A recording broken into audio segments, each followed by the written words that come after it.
gives us his all: speed, endurance, power. Yet his wild spirit burns bright.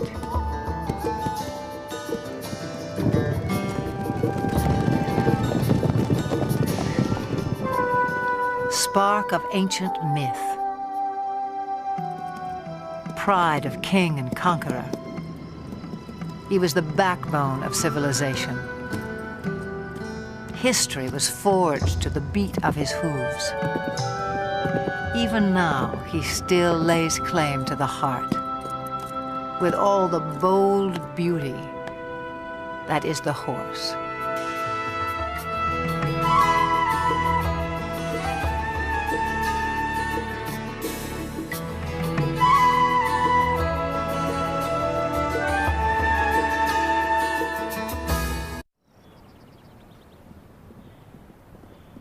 Summer sets off fireworks in the mountains of southern Montana. Spurred by heat and hunger, wild horses converge on the cool green heights, and sparks begin to fly.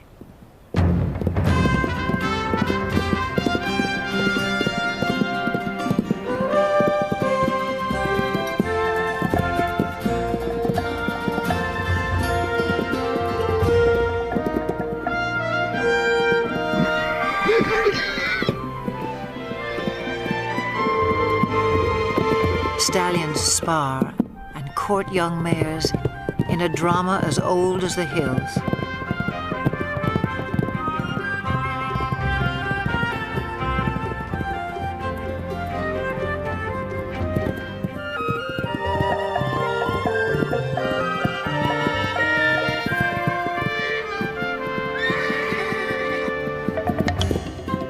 The Mustang has become a symbol of the American West.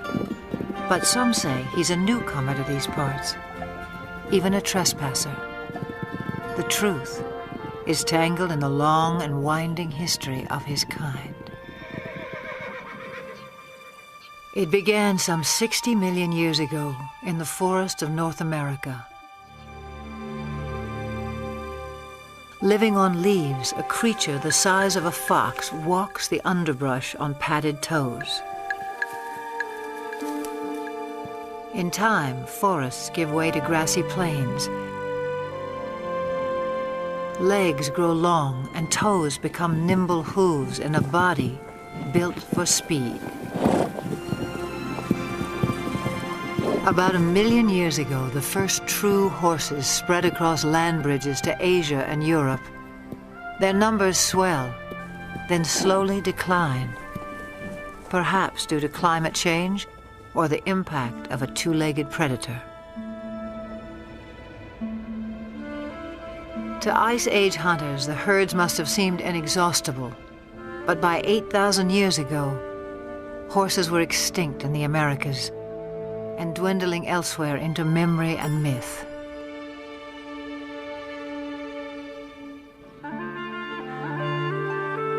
Then somewhere on the steppes of Eurasia, at least 4,000 years ago, the horse inspired someone as more than just a meal. It may have begun as a shaman's ritual or a reckless teenage prank. But some brave soul took a quantum leap and changed the world forever.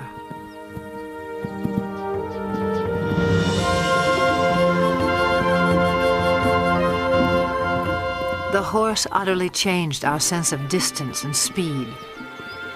He carried us forward in space and time and made our world smaller.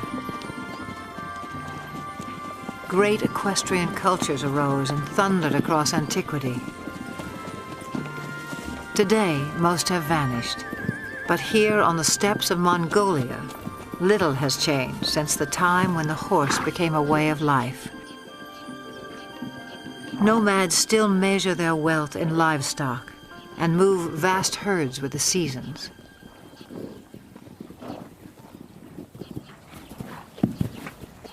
Small but hardy, Mongolian horses endure a harsh climate and grow a thick winter coat. When pasture is meager, they can survive on very little.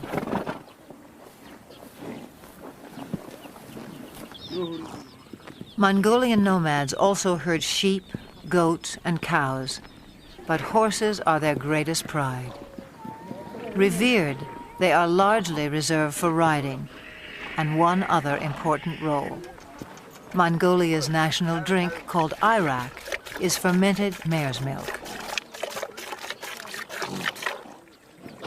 Life in the saddle begins early, in keeping with a local proverb. A Mongolian without a horse is like a bird without wings.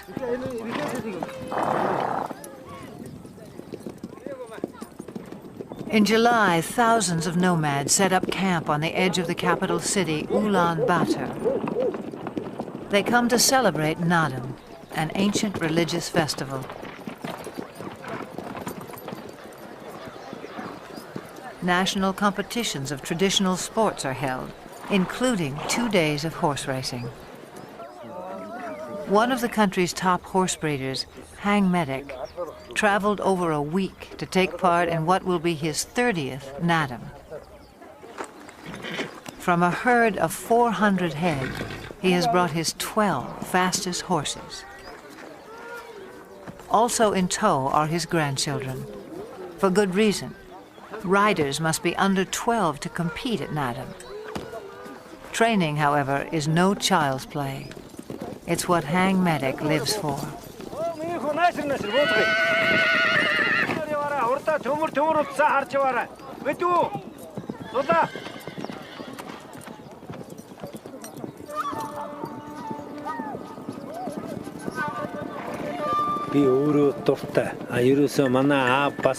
Horse training is a passion. My father was a great trainer, and he passed that on to me. It's the same for most Mongolian people. We compete at Naadam to see who has the best horse, and because we're so proud of our horses. A fine racehorse is a symbol of good luck and happiness.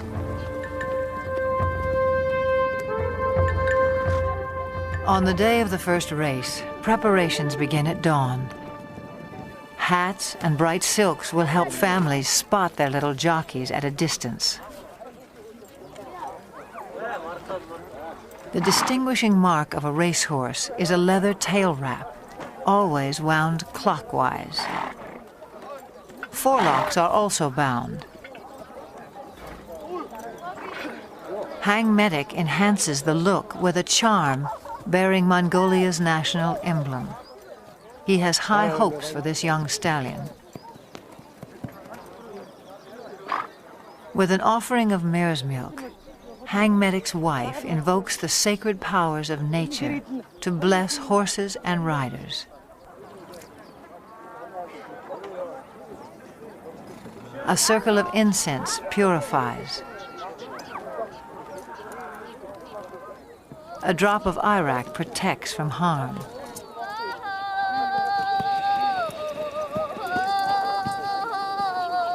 An ancient Buddhist chant rings out for luck.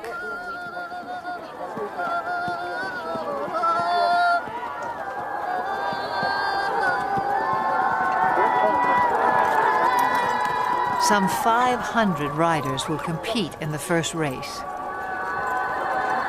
Parents on horseback swell their ranks. By tradition, they circle clockwise at a staging area near the finish line.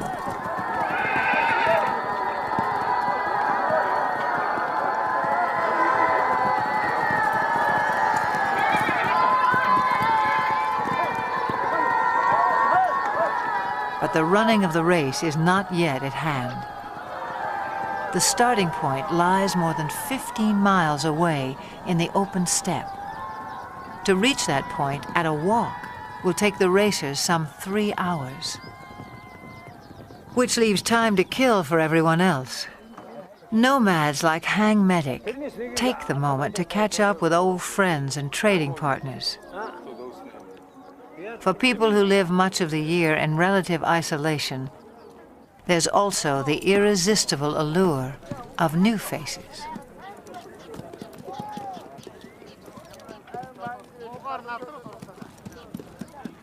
For now, small talk belies the drama that's erupting miles away. As 500 horses reach the starting point, and the race begins.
Long before they can see the racers, spectators crowd the finish line.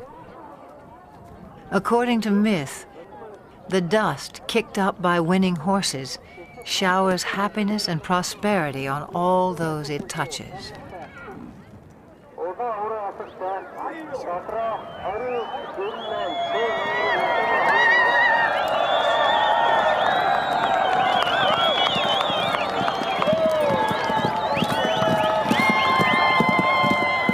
Frontrunners have been galloping for nearly 30 minutes.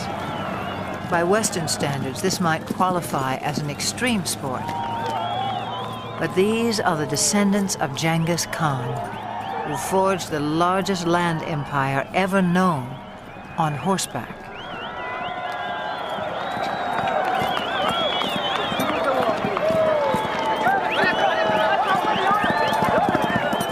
The blue sash of victory goes to the first 5 horses. A flash of green tells Hang Medic his granddaughter has placed. But a riderless horse sends him off in search of his youngest grandson.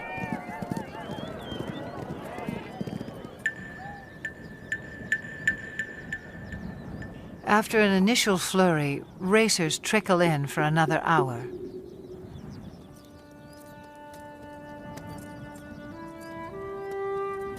Herd instinct alone will keep a horse going, even one that lacks the fitness and conditioning required for a long-distance run. For some, the strain is too much.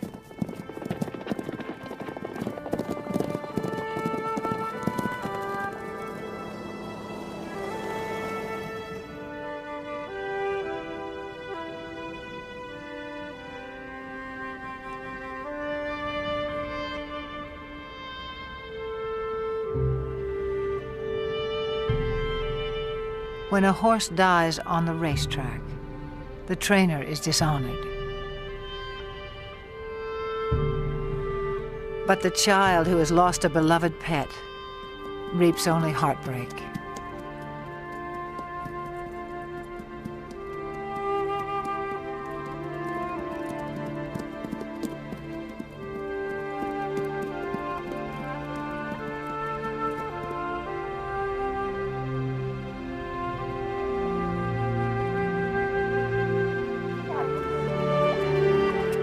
A fall near the starting point dashed the hopes of Hang Medic's grandson. His horse is safe, his bruises minor, but his 6-year-old pride will sting until the races are over.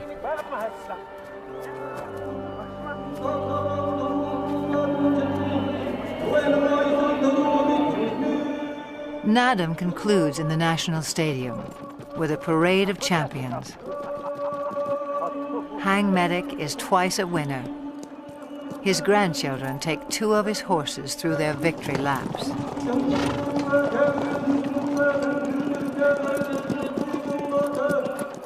A herald sings the praises of the winning horses. Medals and mare's milk do them honor.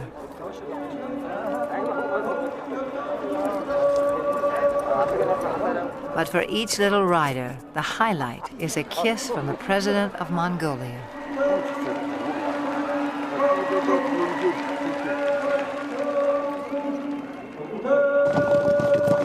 No other nation makes more of the horse.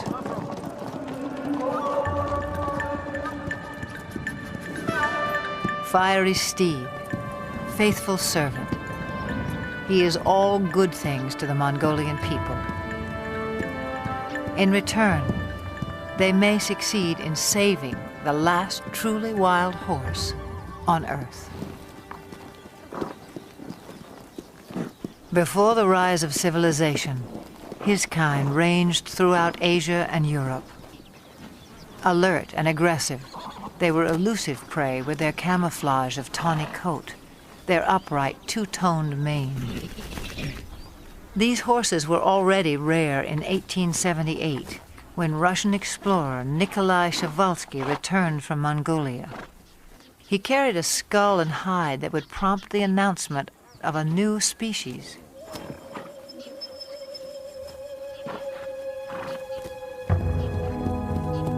In a race for specimens, stallions were slaughtered to subdue mares. Mares were killed to secure foals. Dozens died en route to zoos and animal collectors in the West.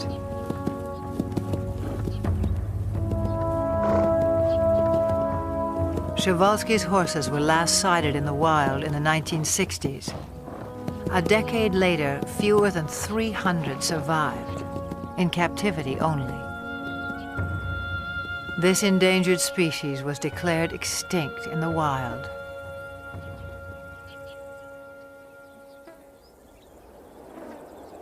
In 1992, 16 Przewalski horses from European reserves touched down in Ulaanbaatar.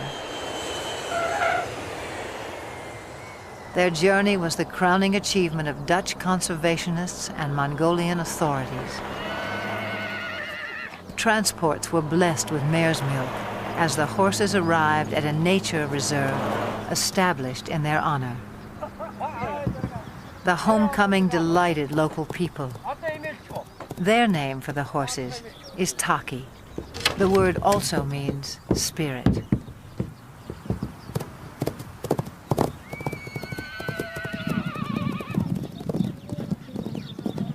Today, some 80 free spirits roam 120,000 acres under watchful eyes.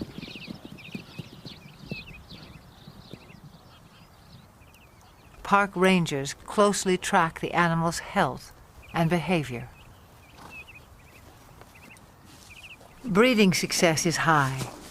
2 generations have been born in the reserve. To increase the gene pool, horses are still brought in from the West.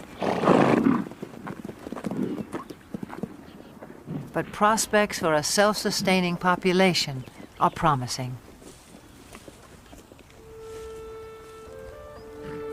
Mongolia's preservation of the Taki seems a fitting tribute to an animal who has given us so much.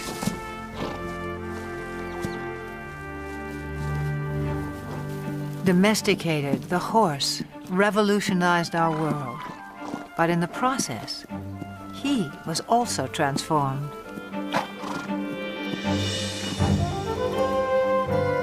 The legendary Arab is just one of more than 150 breeds, some honed for work, some for sport, others for sheer show.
The Spanish horse boasts one of the oldest pedigrees. His speed and stamina were praised by the Romans. The famous Spanish riding school in Vienna was founded in his name. A dancer's grace made him a favorite of monarchs and earned him the title Royal Horse of Europe. Today, he inspires a new generation. At the Royal Andalusian School of Equestrian Art in the town of Jerez in southern Spain. Few gain admission here. Only first-rate horses, trainers, and students. A strict curriculum has produced several Olympic competitors. The school also keeps tradition alive. Once a week, the public is invited in to enjoy the splendors of another age. In 18th century costume, riders recreate the height of classical horsemanship as it was practiced throughout the courts of Europe.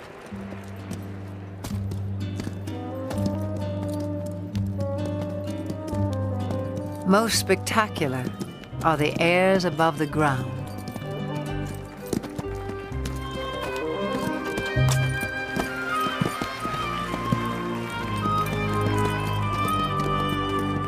Horses naturally leap and kick when fighting. Centuries ago, cavalry mounts were trained to perform these moves in battle.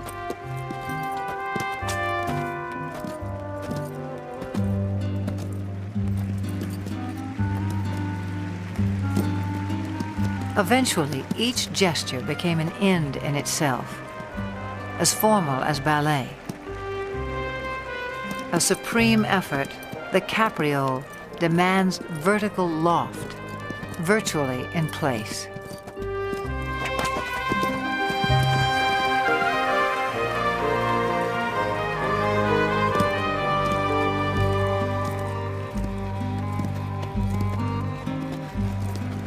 Few can perform this exacting dance with the power and precision of the Spanish horse. The purity of the breed is proudly protected in Spain, yet his bloodlines extend far and wide. For this was the horse who once conquered a new world. Some 500 years ago, Spanish explorers rode upon the shores of the Americas. Some native people mistook man and mount for a single fearsome creature. But soon they would make the horse their own.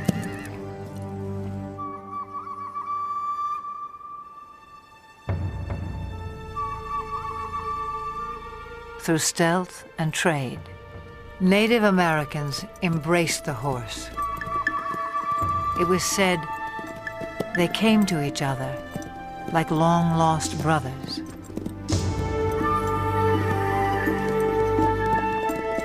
Some called him Sky Dog. He opened vast horizons in this life and haunted their visions of the afterlife. But this cult of the horse would not last. By the 19th century, Native Americans had been robbed of land and livelihood. Their beloved sky dogs were shot or simply set loose. Scores of Indian ponies joined strays and runaways, already thriving in the wilderness. By 1900, over 1 million horses roamed the American West. But not for long. To make way for cattle and sheep, public lands were cleared of animals considered worthless pests. They were slaughtered by the thousands for pet food, fertilizer, and mere sport. In the 1950s, public outcry denounced the abuses. Still, numbers had dropped below 20,000 by 1971, when a federal law was finally passed to protect the wild horse. as a living symbol of the pioneer spirit of the West.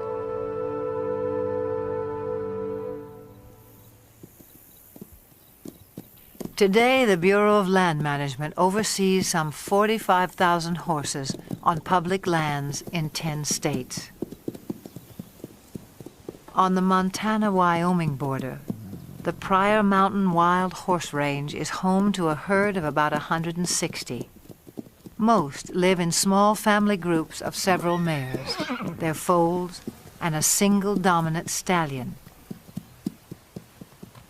His role is to guard his harem and protect his growing offspring.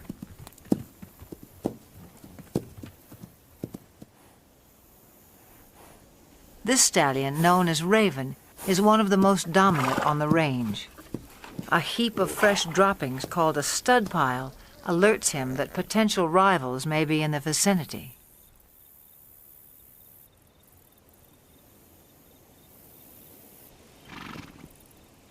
A band of young bachelor stallions prompts Raven to move his family to a safe distance.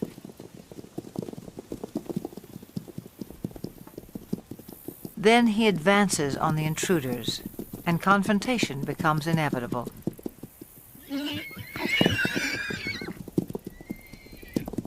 Raven may be outnumbered, but at 10 years old, his maturity and experience give him the advantage.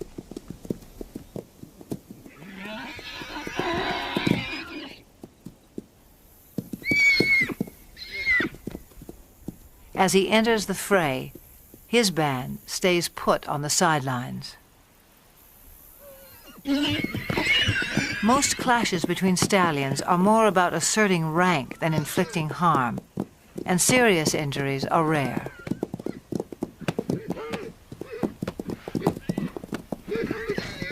In the end, the bachelors move on unscathed but chastened, and Raven returns to his mares.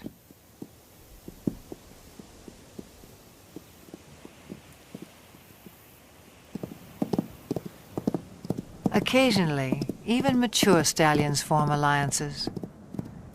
A stud named Starman acts as a subordinate or lieutenant stallion to Flash, who has a mare and foal of his own. Flash tolerates Starman's presence, but allows him no access to his lone mare. In summer, a waterhole fed by melting snowbanks attracts this small band.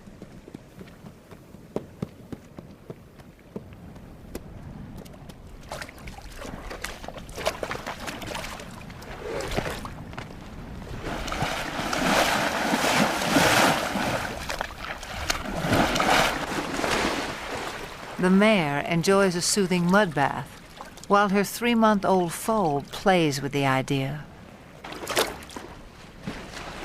But for now, the water holds no appeal for Flash's lieutenant stallion. Starman picks up the scent of another mare and sets off in hot pursuit. The mare's yearling son tries to intercept Starman, but fails to impress such a mature stallion.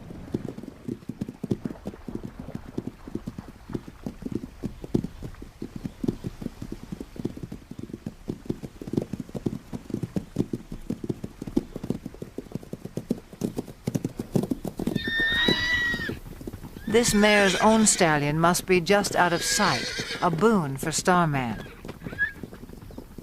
Still, she rejects his advances.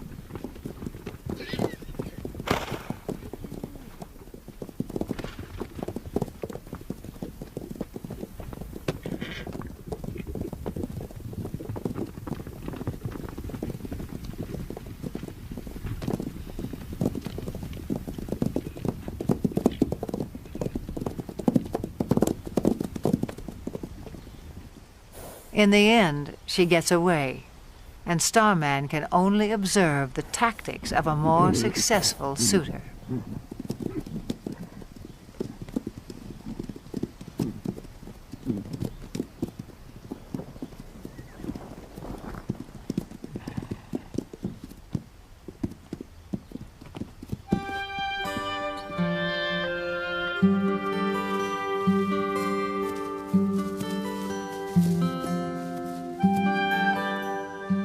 At times, the Pryor Mountains seem heaven on earth for horses. Though much of the terrain is arid and winters are harsh, summer pastures can be glorious.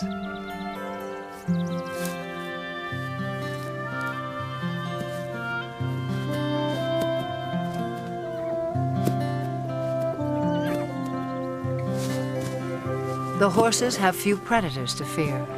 Most were eliminated by ranching and land development. With high fertility rates, the horses' numbers can increase by 10, even 20% a year. And that means trouble in paradise.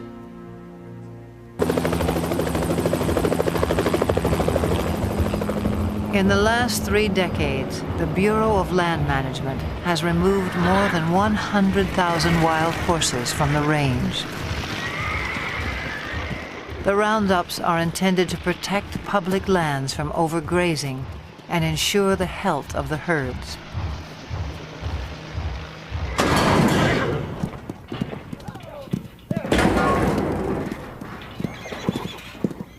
Excess animals are placed in adoption programs, but supply far exceeds public demand. Horses deemed unadoptable live out their days in holding pens. Even now, the fate of America's wild horses remains an open-ended question.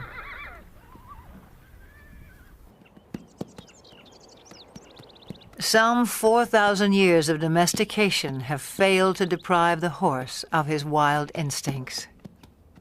His natural impulse is to flee the company of humans. Brian Newbert makes a living, not breaking, but in his words, starting wild or green horses. This 2-year-old quarter horse stud, born on the open range, has never been handled. On his ranch in Northern California, Brian is about to make first contact.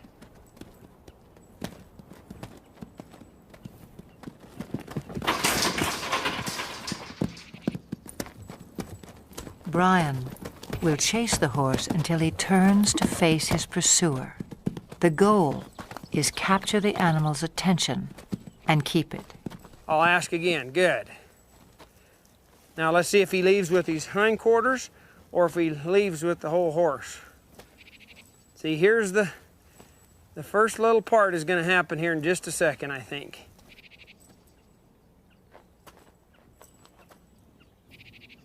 Subtle shifts of body language keep the horse focused on Brian. If his attention wanders, I might see if I can get another step closer. As long as he's doing that, I'll just let that soak in. And I'll take another step. And I'll take another one here. He's having trouble with it, but he's trying.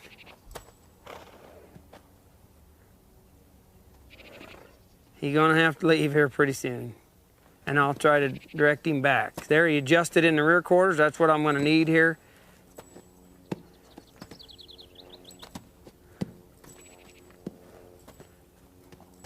Within about 15 minutes, the young stallion has mastered the maneuver. Now Brian presents a new challenge. I might do just a little swing in here and see if he can stand that. And I'll see if I can put that on there without hitting him in the face. And I'll just, as I come forward, just let that go. And it's kind of scary. And you can see that it's troubling to him a little. So I'll just put just a little pressure till he finds his way toward me. See, he keeps thinking his answer is out of here, but the answer's right there. The horse turns to Brian for reassurance, a critical breakthrough. Now he might reach for me.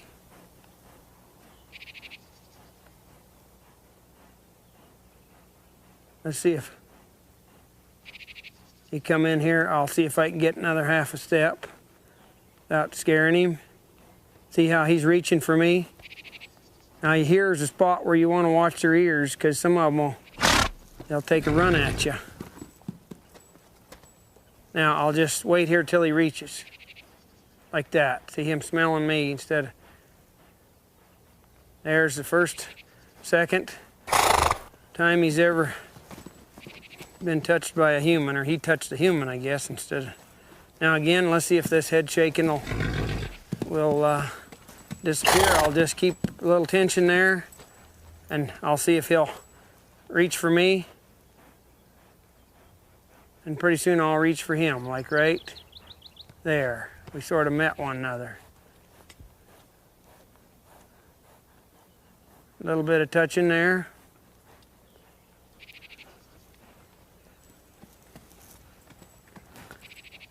A little bit more here.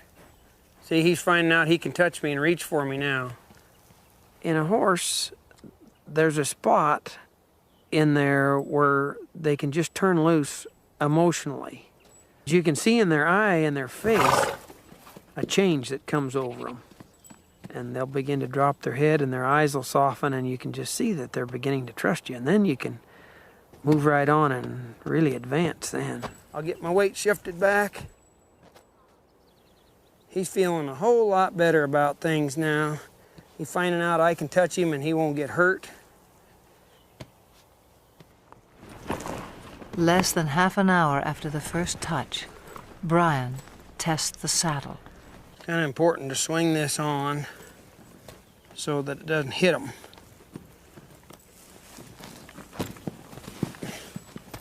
So this grab will gradually just lays right over on their back like that. I don't mind seeing one buck with the saddle, because being a prey animal, that's his responsibility to not let anything stay up there. That's where the predator has the best advantage. If he can get above and stay with them, then he can have himself a meal. Pretty dreamy now, but we'll see what he's like when he feels that saddle on there. I'd rather he test the saddle out before I get on than after I get up there. Now I'm going to move him off, but ever so softly, if I can. I'm not trying to make him buck.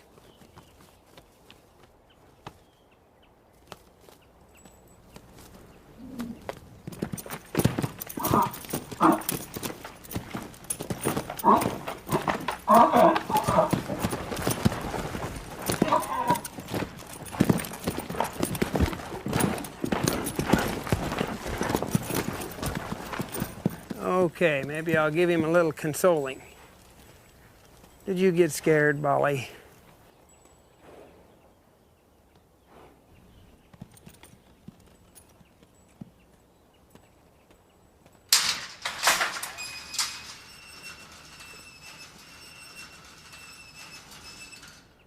It's been less than 2 hours since Brian began work, a fairly routine first session. He'll leave the saddle in place for a few more hours, then give the young stallion a well-earned rest until morning.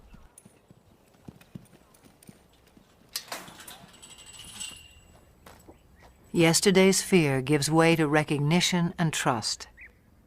Today will be another turning point. Social animals feel safest in a group.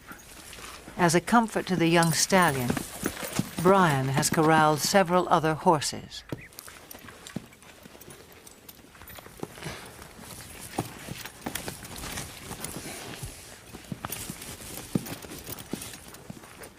See, if he wiggles, I'll just wait here till he stands put. Pet him over here as if it was my leg, and maybe get myself kind of set here before he gets untracked. I might let him go right out that way. And I'll just ask him to go. If he gets set, if he gets scared, wants to run, I'll just try to go with him.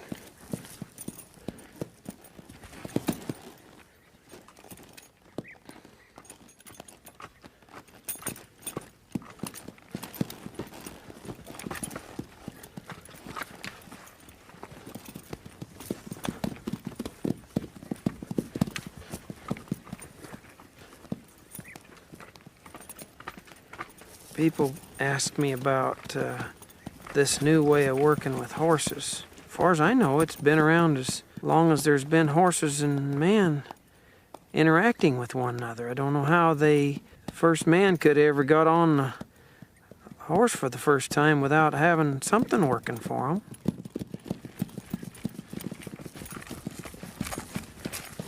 I'll get a little bolder as he gets a little more confidence.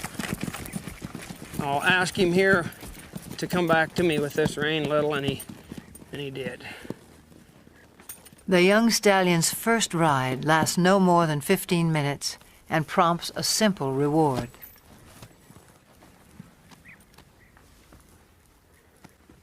Hey, kid. This just kind of soothes them sometimes. Give them a little hugging. This is a place where a lot of them just can't stand you have you that close. And if you can show them that it's okay to be this close, why, it's a real relaxing, soothing kind of thing for them. They really have to trust you.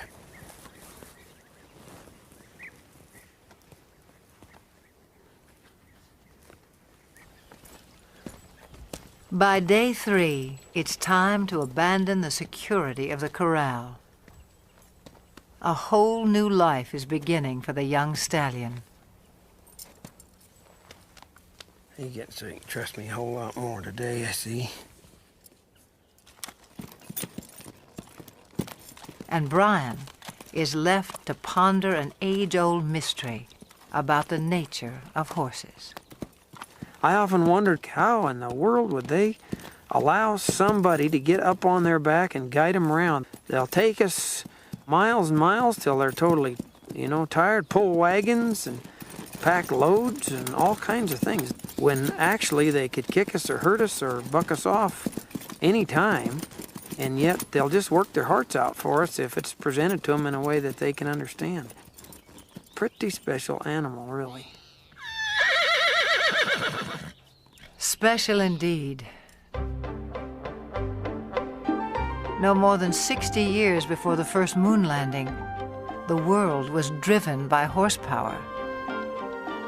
Every sector of the economy relied on him. Transport and trade, industry and agriculture.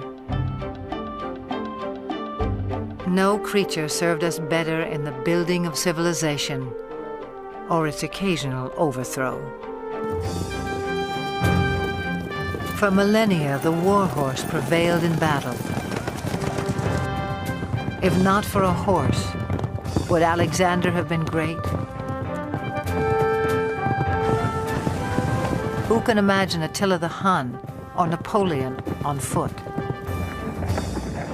Over 1 million horses served in World War I. Nearly a third died. In World War II, tens of thousands perished in a battle of bullets and bombs. The age of horsepower was over. And yet there are more horses in the world today than during the 1800s, some 62 million. In an age of technology, perhaps we yearn all the more for the touch of something wild.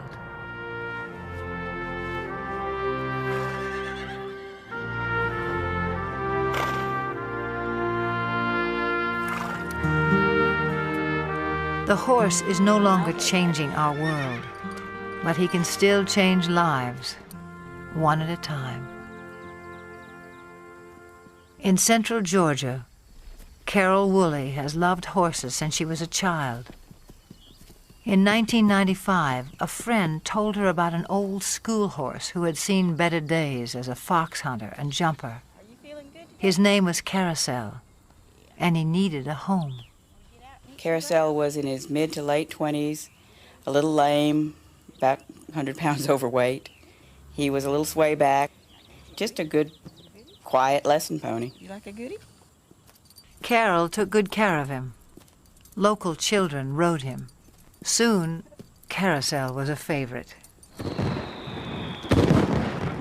In 1996, 2 weeks after the Summer Olympic Games, the Paralympics came to Atlanta. Some 3,500 athletes attended. For the first time, equestrian events were included. 16 nations sent teams. It was up to event organizers to provide horses for 62 athletes with a wide range of disabilities.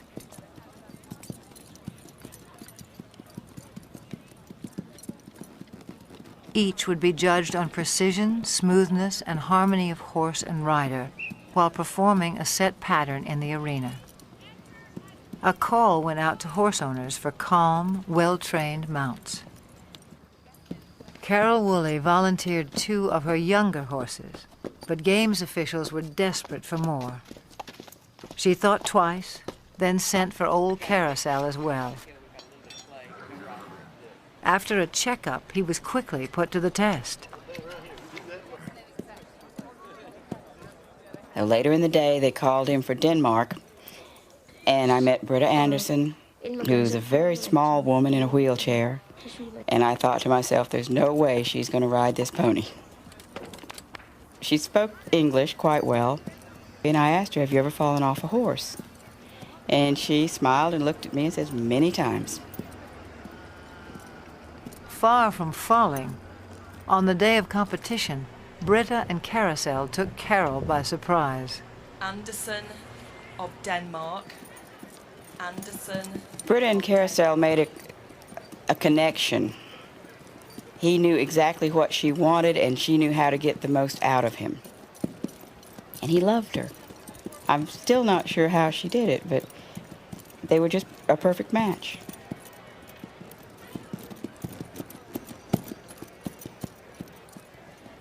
The judges agreed. The pair took first place in their division and received the highest score of all the competitors.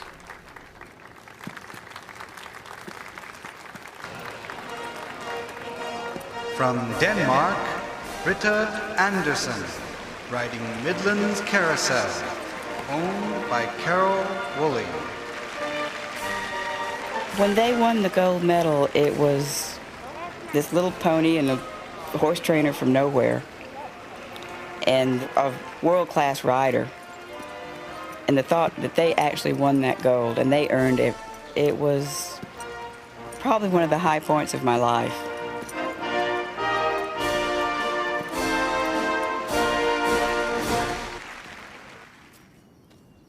By the time she returned home, Carol had decided to start a therapeutic riding school.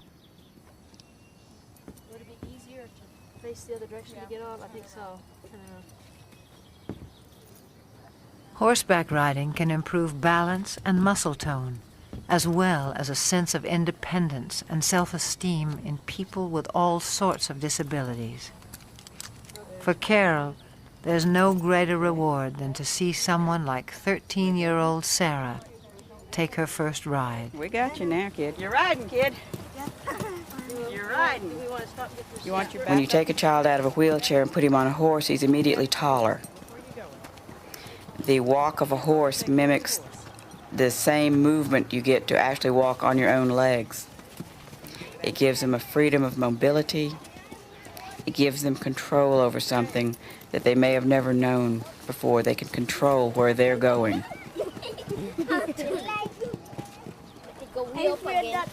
Carol runs the school on grants, donations, and volunteers. And Carousel heads her fleet of gentle horses past their prime.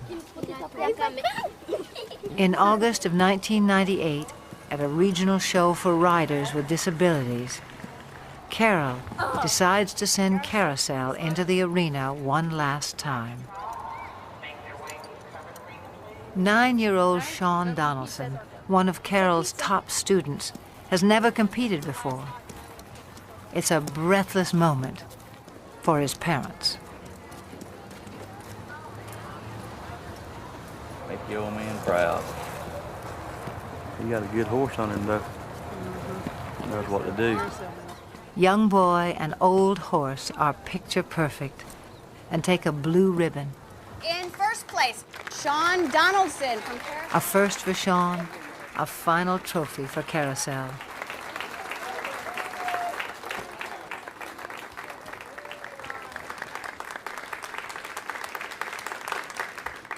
The competition concludes with a ceremony. As a symbol of retirement, Carol removes the saddle from a little horse of unknown breeding who has meant so much to so many.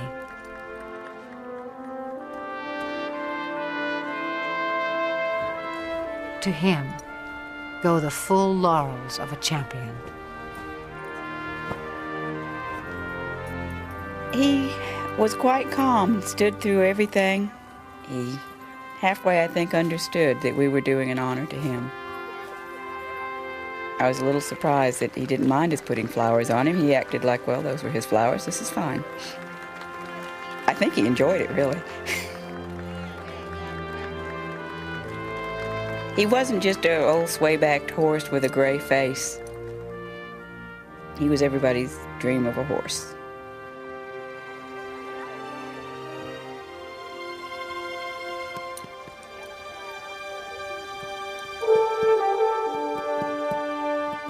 He's served everyone that's ever owned him, every place he's been. He's done everything we've asked him to do, all of his life. To me, he symbolizes all the horses that have worked hard all their lives and have given us so much pleasure.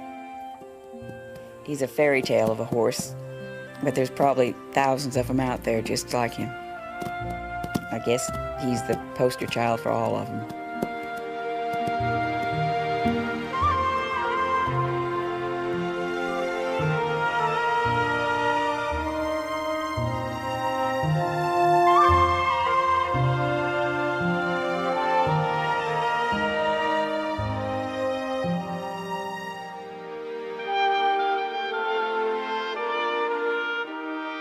For all they have done for us, for all that they are, may they always have green pastures, each and every one.